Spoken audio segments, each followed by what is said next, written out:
ചോദ്യം: കാരണമുണ്ടെങ്കിൽ നിന്ന് മൂത്രമൊഴിക്കാമല്ലോ. അപ്പോൾ ഏത് കാലിൽ ഊന്നി നിൽക്കണം? ഉത്തരം: രണ്ടു കാലിന്മേലും ഊന്നി നിൽക്കണം. ചോദ്യം: ഭർത്താവിന് വേണ്ടി ഭക്ഷണമൊരുക്കി കൊടുക്കുക, വീട് അടിച്ചുവാരുക പോലെയുള്ള സ്ത്രീകൾ സാധാരണ നടത്തിവരുന്ന സേവനങ്ങളൊന്നും അവർക്ക് നിർബന്ധ ബാധ്യതയല്ലല്ലോ. ഈ മസ്അല പക്ഷേ പല ഭാര്യമാർക്കും അറിയുകയില്ലല്ലോ. അവർക്ക് ഇത് അറിയിച്ചു കൊടുക്കൽ ഭർത്താക്കന്മാർക്ക് നിർബന്ധമാണോ? ഉത്തരം: നിർബന്ധമാകുമെന്നാണ് മനസ്സിലാകുന്നത്. അല്ലാത്ത പക്ഷം അതെല്ലാം തങ്ങളുടെ ബാധ്യതയാണെന്നും അവ ചെയ്തു കൊടുത്തില്ലെങ്കിൽ തങ്ങൾക്ക് ചെലവിനും വസ്ത്രങ്ങൾക്കും മറ്റും അർഹതയില്ലെന്നും അവർ ധരിക്കാനിടയുണ്ടല്ലോ. അപ്പോൾ ഈ സേവനങ്ങൾ അവർ നിർബന്ധിതരായെന്ന പോലെ പ്രവർത്തിക്കുന്നതാകും. ഇതില്ലാതിരിക്കാൻ അവർക്ക് മസ്അല പഠിപ്പിക്കേണ്ടതാണ്. ചോദ്യം: മയ്യത്ത് നിസ്കാരം ഒരിക്കൽ നടന്ന ശേഷം വീണ്ടും നിർവഹിക്കപ്പെടുന്നത് എങ്ങനെയാണ് ഫർള് കിഫായാവുക? ആദ്യത്തെ നിസ്കാരം കൊണ്ട് ഫർള് കിഫ വീടിയില്ലേ?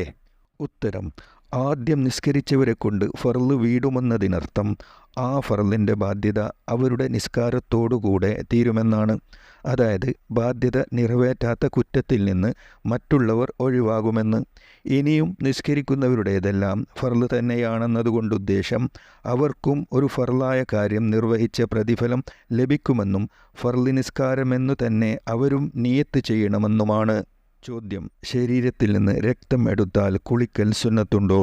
ഉത്തരം: അതെ, സുന്നത്തുണ്ട്. അതുപോലെ ഗുഹ്യരോമം നീക്കുക, മീശ വെട്ടുക, കക്ഷരോമം നീക്കുക, കൊമ്പ് വയ്ക്കുക എന്നിവയ്ക്ക് വേണ്ടിയും കുളിക്കൽ സുന്നത്തുണ്ട്. ചോദ്യം: എല്ലാവരും മരണപ്പെടുന്ന വേളയിൽ ചെയ്തുകൊണ്ടിരിക്കുന്ന കർമ്മങ്ങളിലായിരിക്കും പുനർജീവിക്കപ്പെടുകയെന്ന ഹദീസിൻ്റെ ഉദ്ദേശമെന്ത്? ഉത്തരം: ഏതൊരടിമയും താൻ മരണപ്പെട്ടത് ഏതൊന്നിന്മേലാണോ അതിന്മേൽ പുനർജനിക്കും എന്ന ഇമാം മുസ്ലിം റളിയല്ലാഹു അൻഹു റിപ്പോർട്ട് ചെയ്ത ഹദീസിൻ്റെ ഉദ്ദേശം മരിക്കുമ്പോഴുള്ള നല്ലതോ ചീത്തയോ ആയ കർമ്മങ്ങളിലായി പുനർജീവിപ്പിക്കപ്പെടുമെന്നാണെന്ന് പണ്ഡിതന്മാർ വിശദീകരിച്ചിട്ടുണ്ട്.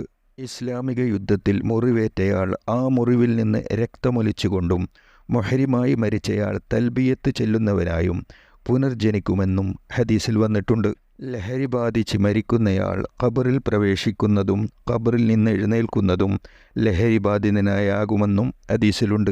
ഇതിൻ്റെ എല്ലാം ഉദ്ദേശം സൽക്കർമ്മവേളയിൽ മരിച്ചയാൾ അതേ സൽക്കർമ്മത്തിലായും ദുഷ്കർമ്മി അതേ കർമ്മത്തിലായും പരലോകത്ത് ഹാജരാകുമെന്നാണ് ഹാഫിള് സുയൂത്തി റളിയല്ലാഹു അൻഹു വിശദീകരിച്ചിട്ടുള്ളത്.